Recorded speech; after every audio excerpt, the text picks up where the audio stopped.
Salut toi le parent, c'est encore moi. C'est effrayant comment que la vie coûte cher. Le loyer, les vêtements, l'électricité, les activités, l'épicerie, ça là, c'est ce qui coûte le plus cher.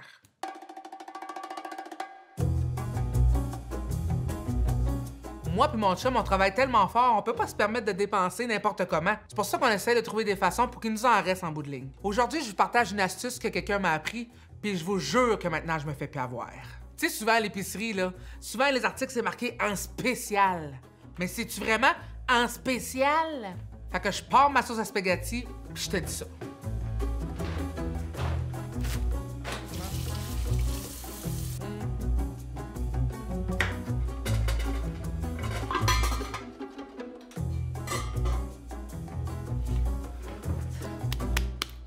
Fait que mon astuce, c'est de vérifier si c'est vraiment en spécial. Alors toi, le parent, sois attentif. Aujourd'hui, je te montre comment regarder le prix du 100 grammes.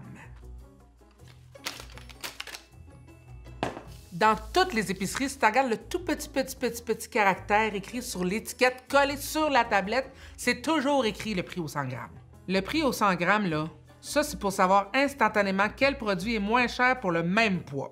Ici, c'est avec 100 grammes. Fait en regardant le prix au 100 grammes, c'est facile de savoir si c'est plus avantageux d'acheter un gros fromage ou deux petits fromages. Même pas besoin de calculer, ils l'ont fait pour toi! Fait que je te donne un exemple. Celui-là coûte 79 cents au 100 grammes, puis celui-là 69 cents. Beaucoup plus avantageux d'en acheter deux petits. Je te donne un autre exemple, parent. L'autre jour, j'étais à l'épicerie puis je cherchais des collations.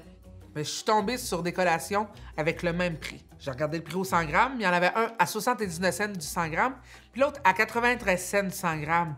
On va prendre le 79 cents du 100 grammes, hein? C'est le même prix, mais t'en as bien plus pour ton argent dans cette boîte-là. Dans le fond, c'est pas de savoir si ça jette en petit ou en gros, mais c'est de regarder le prix du 100 grammes. Ça ne ment pas.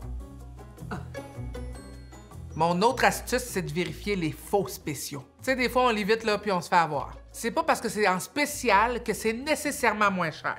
Tu sais, des fois, tu vas à l'épicerie, puis là, c'est marqué spéciaux, puis là, tu lèves le petit carton, puis il y a juste 5 cents de différence, puis là, ils mettent ça en rouge, jaune, vert, pour être sûr que tu flashes puis que tu la jettes, là. Fais-toi pas avoir. Ah, puis j'oubliais, là, souvent, la marque maison coûte moins cher. C'est un petit truc de même. Pas que je t'aime pas, mais faut que j'aille brasser ma sauce, c'est en train de brûler. Mais t'essaieras ça, puis tu me diras si ça marche chez vous. Bye, le parent!